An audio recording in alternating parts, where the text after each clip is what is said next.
Madame, monsieur, bonjour. C'est un poète. Le sens des mots et des verbes n'a aucun secret pour lui. On le surnomme le rappeur de la déconstruction. À l'image des philosophes qui nourrissent sa réflexion, Abdelmalik, de son vrai nom, Régis Fayette Mikano, est un rappeur, auteur, compositeur, interprète, écrivain et réalisateur. C'est avec son premier groupe NAP, New African Poets, que l'artiste franco-congolais s'est fait connaître tout d'abord à Strasbourg, en France, où il a grandi. L'artiste a ensuite très vite franchi les frontières du hip-hop et du rap pour s'illustrer dans plusieurs univers tels que l'écriture et le cinéma. Certains le décrivent comme un poète soufi, mais il se révèle être un artiste complet. Aujourd'hui, il est l'un des artistes les plus attendus sur la scène du festival Mawazine Rythme du Monde. Bonjour Abdelmalik. Bonjour. Merci d'être avec nous. Merci. C'est un plaisir et un honneur. Je suis heureux d'être là. Nous sommes ravis de vous accueillir au Maroc, un pays que vous connaissez bien. Oui, que j'aime particulièrement. Pour moi, c'est un pays passerelle, c'est un pays monde, c'est un pays qui montre les belles valeurs à la fois traditionnelles de l'islam, mais également de la modernité. Donc pour moi, c'est un pays fondamental. Alors ça vous fait quoi particulièrement de participer à ce grand festival Mawazine qui est le plus important sur le continent et l'un des plus importants au niveau international? C'est un honneur pour toutes les raisons. D'abord pour évidemment l'amour, le grand amour que j'ai pour le Maroc, mais également parce que justement c'est l'un des festivals majeurs au monde aujourd'hui et pouvoir participer, c'est un très grand honneur, vraiment. Alors j'ai envie qu'on reparle brièvement de vos débuts. Finalement, c'est depuis votre plus jeune âge que vous vouliez faire de la musique. Ça remonte à quand cette passion? En fait, c'est pas tant, d'une certaine manière, moi c'est la littérature qui m'a amené à la musique. J'ai grandi dans un quartier compliqué, quartier difficile comme on dit, avec une enfance compliquée, avec des problématiques sociales, avec les problématiques dans la famille, etc. Et très vite, la littérature et l'écriture sont devenus pour moi une sorte de catharsis, un moyen non seulement de me connecter aux autres, mais aussi quelque chose qui m'a permis de grandir d'une certaine manière. Et lorsque mon frère aîné, qui lui déjà avait monté ce groupe de rap, voyant ma passion pour l'écriture, pour la littérature, et il me dit tu devrais nous rejoindre et qu'on puisse travailler ensemble. Donc j'ai raconté toutes les problématiques qu'on peut vivre lorsqu'on est un Français issu de l'immigration, toutes les problématiques qu'on peut vivre rapport aux problèmes de drogue, de chômage, etc., etc. Mais petit à petit, toujours avec cette idée de faire du lien et de dire que l'humanité ne s'arrêtait pas aux frontières des cités HLM. D'ailleurs, voilà, vous l'avez dit, vous avez étudié la philosophie. Oui. Il me semble que vous avez une licence en philosophie, si je ne me trompe pas. Oui. Donc, beaucoup de clins d'œil à la philosophie dans vos différents titres. Et vous faites d'ailleurs, vous avez un album qui s'appelle Spleen et Idéal, en référence aux Fleurs du Mal de Baudelaire. Vous dites souvent que Camus est un intime. Il vous inspire? Oui, Camus qui m'inspire particulièrement, mais il y a plein d'auteurs, ce qui fait que, comme je vous ai dit tout à l'heure, j'ai grandi dans des conditions un peu compliquées. Très vite, finalement, les auteurs, Baudelaire, Camus, autres, Sénèque, enfin, etc., c'est devenu pour moi, ce n'était pas juste des êtres de papier, c'était aussi des frères qui m'aidaient finalement à comprendre le monde dans lequel je vivais. Et c'est vrai que la culture, la littérature, ces figures-là, et puis la spiritualité, on pourra en parler si vous voulez aussi, c'est des choses qui ont totalement déterminé l'homme que j'allais devenir et l'homme que je suis aujourd'hui. Mais comment vous ramenez justement les jeunes aujourd'hui vers justement plus de lecture, cette littérature, cette philosophie? Je pense que c'est notre rôle à nous autres artistes et puis aux intellectuels. Le fait de dire finalement que les livres sont totalement, ou les auteurs, ou la littérature, c'est quelque chose qui est totalement en phase avec la vie actuelle, avec le monde réel, avec les problématiques qu'on vit. Mais encore une fois, c'est aux intellectuels, aux enseignants, aux artistes de rendre ça digeste, de rendre ça accessible. Et moi, c'est ce que j'essaye de faire avec mon art, notamment Camus et autre chose. Tous ces auteurs-là, je les mets en lien avec le rap, avec le cinéma, avec le théâtre, enfin tout ça pour pouvoir justement faire du lien générationnel. Alors justement, vous avez transcendé les genres musicaux avec votre deuxième album solo, Gibraltar, en 2006, album qui a été disque de platine. Je propose à nos téléspectateurs d'écouter un court extrait justement de ce titre Gibraltar. On écoute. Sur le détroit de Gibraltar, il y a un jeune noir qui pleure un rêve. Alors ce titre a été un moment phare de votre vie d'artiste. Pourquoi? Quel message voulez-vous porter aujourd'hui? Justement, c'est-à-dire que là, vous portiez un message, vous parlez de la migration. Est-ce qu'aujourd'hui, le message est le même? Le message est le même. Ce qui est important, c'est cette idée de faire du lien. Comment on va être des femmes et des hommes ponts. Moi, il se trouve, on parlait du Maroc tout à l'heure, il se trouve que je dois beaucoup à la pacification de mon être, à mon propre cheminement spirituel auprès de mon maître spirituel qui est dans l'oriental marocain.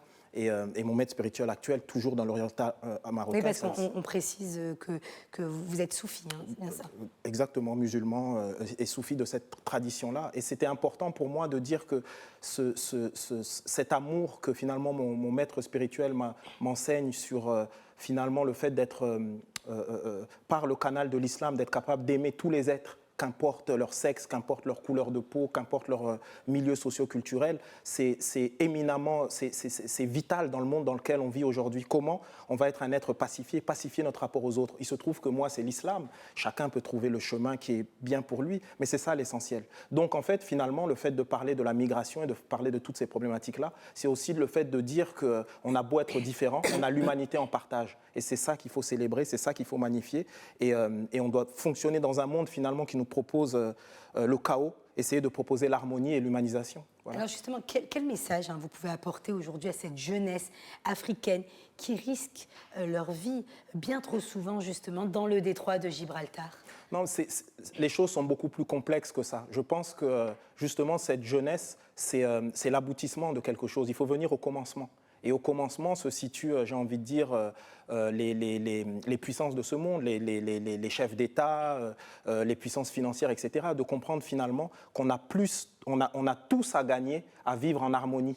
On a tous à gagner à faire en sorte que les gens dans leur pays, dans les pays dans lesquels ils vivent, de les aider justement à ce qu'ils puissent se développer au niveau de l'éducation, au niveau de toutes ces... pour que justement les forces vives restent dans leur pays ou en tout cas soient dans un travail de collaboration normale et des voies d'immigration, d'émigration normale. Et c'est ça en fait. Et c'est ce que je voulais vous dire, c'est qu'on a tous une responsabilité les uns vis-à-vis des autres et les pays du Nord, les pays occidentaux ont une grande responsabilité vis-à-vis de l'histoire qu'on connaît, l'histoire de l'esclavagisme, l'histoire du colonialisme, etc., etc. Le tout, c'est de pointer personne du doigt, mais de dire que nous sommes tous les gardiennes et les gardiens des uns et des autres. Et voilà le message que je veux faire passer.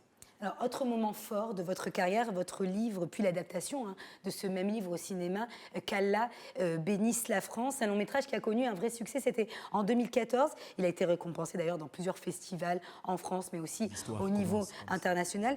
Ce film parle beaucoup de tolérance. Il a été un tournant aussi dans votre parcours. Complètement. Je pense qu'on est dans le monde de l'image également. Ce qui est important aussi, c'est l'image qu'on projette, les valeurs qu'on projette au travers des images. On vit dans un monde où finalement on avance en tenant compte de la violence, en tenant compte de plein de choses qu'on ne se rend pas compte, mais qui ont une influence majeure dans l'évolution des êtres. Et moi, mon idée, c'est de dire, voilà, être capable de faire un film qui soit pertinent, qui parle à toutes les générations, mais surtout qui fait la promotion de valeurs positives, que sont l'éducation, que sont le fait d'être patriote de son propre pays, le fait d'être dans cette ouverture-là. Et c'est important à une époque où on dit que l'islam enferme les êtres. Moi, je dis véritablement que l'islam, en connexion avec sa valeur, avec son cœur spirituel qu'est le soufisme, permet l'ouverture et permet le respect de tous les êtres. Et c'est ce que je dis au travers de mon film et du cinéma. Alors vous revenez avec un nouvel album, Le Jeune Noir à l'épée, un livre éponyme et un spectacle imaginé avec le chorégraphe notamment burkinabé Salia Sanou au musée d'Orsay. Donc c'est un récit poétique. Ici encore, vous avez la volonté de toucher davantage les âmes. Mais avant d'en parler davantage, je propose aux téléspectateurs d'écouter un court extrait. On rêve de musée, mais pas d'être muséifié. Sous la nef, l'ancienne gare, d'où la... Quel est le message, une fois de plus? C'est toujours la même chose, c'est de dire encore une fois, en tout cas dans le projet en général, qui est à la fois un récit poétique, qui est à la fois un beau livre, un livre d'art, il y a des peintures de Matisse, de Manet, de Chassériau. Il y a aussi il y a mon nouvel album en même temps, et en même temps il y a ce spectacle de danse amené par le grand chorégraphe burkinabé Salia Sanou. L'idée, encore une fois, c'est de faire dialoguer les disciplines.